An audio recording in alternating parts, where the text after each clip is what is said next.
centres de la filière cardiogène sont composés de centres de référence et de centres de compétences. L'ensemble forme un maillage du territoire de manière à apporter aux patients un recours, un maillage territorial pour la prise en charge de leur cardiomyopathie, notamment pour les cardiomyopathies hypertrophiques. Alors, le rôle des centres de référence est un peu plus coordonnateur avec d'autres missions que les centres de compétences, au-delà du soin, et souvent draine un volume de patients plus important avec aussi donc l'expertise qui va avec. C'est tout d'abord une file active de plus de 1200 patients par an qui vont être pris en charge et généralement adressés par le cardiologue, qui vont être évalués de manière globale sur le plan cardiologique grâce à un cardiologue coordonnateur et également d'autres collaborateurs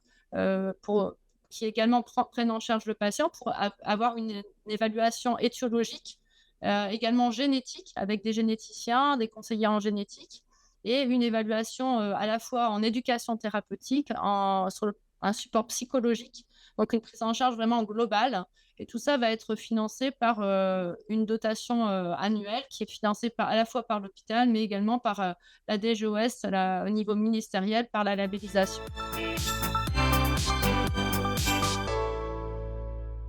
Les rôles d'un centre de référence comme le nôtre, c'est de prendre en charge les patients déjà et d'organiser aussi des réunions de concertation pluridisciplinaires avec les hôpitaux de la région, donc des réunions régionales qui ont lieu généralement tous les 2 mois et également en local, en intra-hospitalier, souvent c'est plutôt hebdomadaire et également de coordonner des RCP nationales pour la prise en charge génétique d'une part et pour la prise en charge cardiologique des cas les plus complexes notamment, puisque même dans un centre expert, on peut avoir des cas difficiles dont on discute ensuite entre experts. Ensuite, l'autre mission, c'est aussi la formation et l'enseignement. Et donc, à travers les groupes de travail de la filière cardiogène, chaque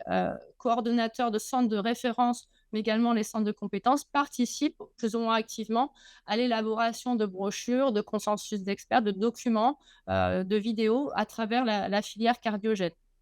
Et également, il y a une mission qui est la recherche et la plupart des centres de référence sont porteurs des essais thérapeutiques internationaux qui permettent d'apporter les innovations aux patients,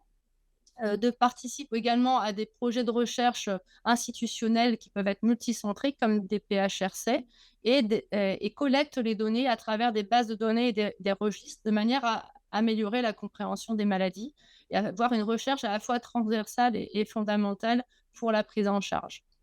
Il y a également des liens qui sont forts avec les associations de patients et éventuellement les centres de référence au niveau européen.